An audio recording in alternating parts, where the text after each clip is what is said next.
নমস্কাৰ বন্ধু বান্ধৱীসকল, আপোনালোকক ইজি লাৰ্ণ চেনেলটিলৈ স্বাগতম জনাইছোঁ।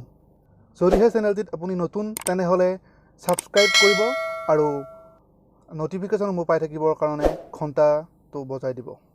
আজিৰ পাঠ ভকেবুলাৰী। আজিৰ পাঠত আমি যিবিলাক শব্দৰ উচ্চাৰণ একে হ'লেও শব্দৰ অৰ্থবিলাক বেলেগ বেলেগ হয় সেইবিলাকৰ বিষয়ে আলোচনা কৰিম। তেন্তে আহকচোন ভিডিঅ'টো আমি আৰম্ভ কৰোঁ।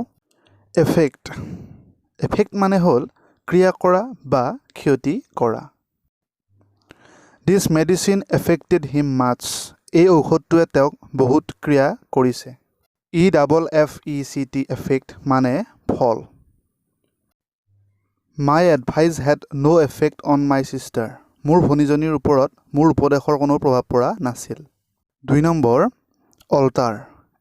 অল্টাৰ মানে বেদী বা মূৰ্তি।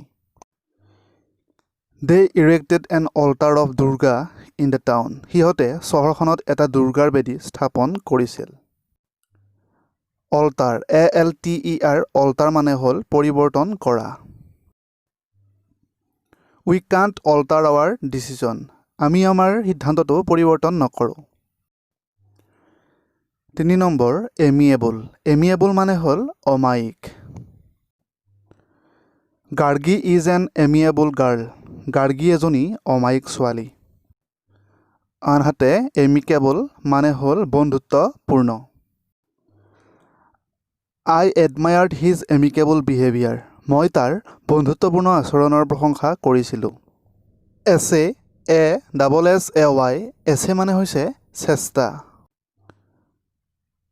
You should essay to do the sum. তুমি অংকটো কৰিবলৈ চেষ্টা কৰা উচিত।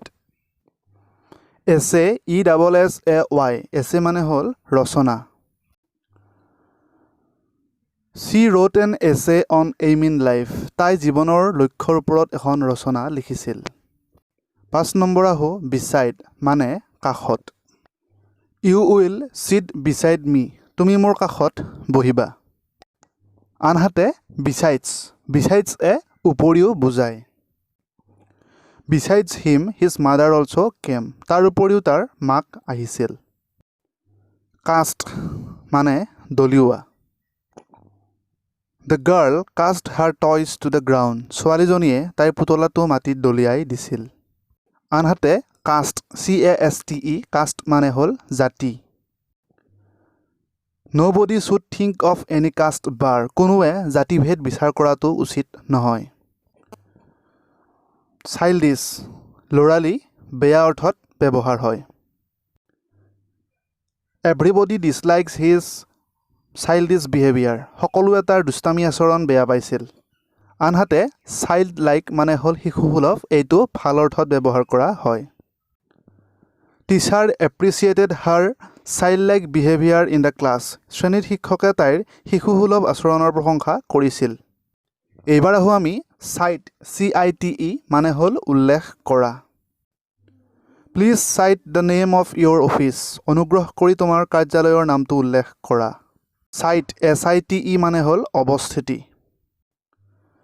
The site of our house is beautiful. আমাৰ ঘৰৰ অৱস্থিতিটো ভাল লগা।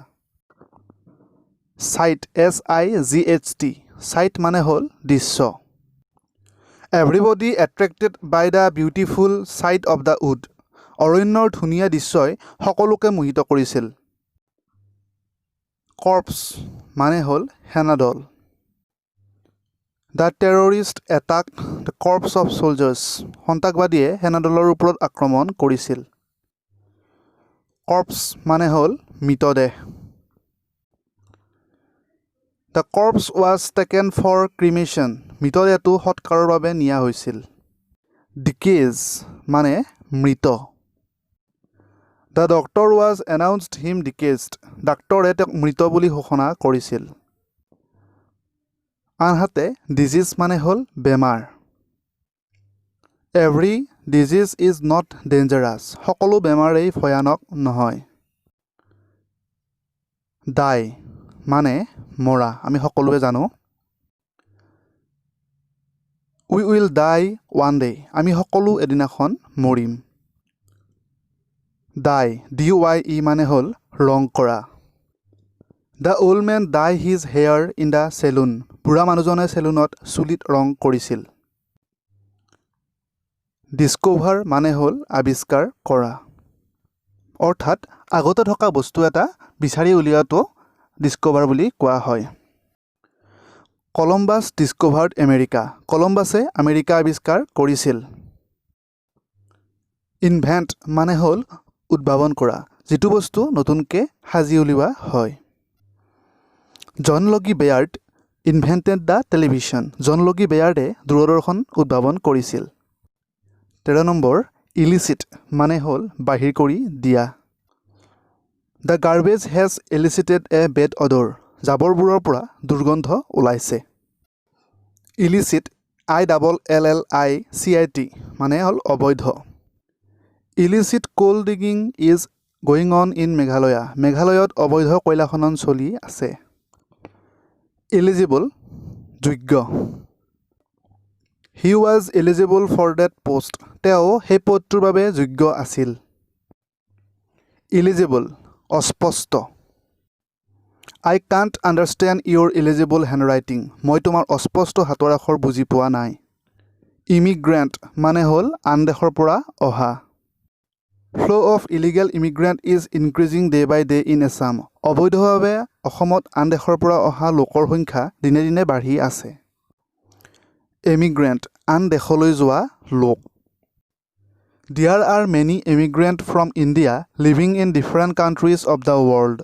বিশ্বৰ বিভিন্ন দেশত প্ৰৱাসী ভাৰতীয় লোকে বাস কৰি আছে আশা কৰিছোঁ আজিৰ আলোচনাৰ পৰা আপোনালোক উপকৃত হৈছে চেনেলটো চাই থাকিবৰ কাৰণে চেনেলটো ছাবস্ক্ৰাইব কৰি ল'ব ধন্যবাদ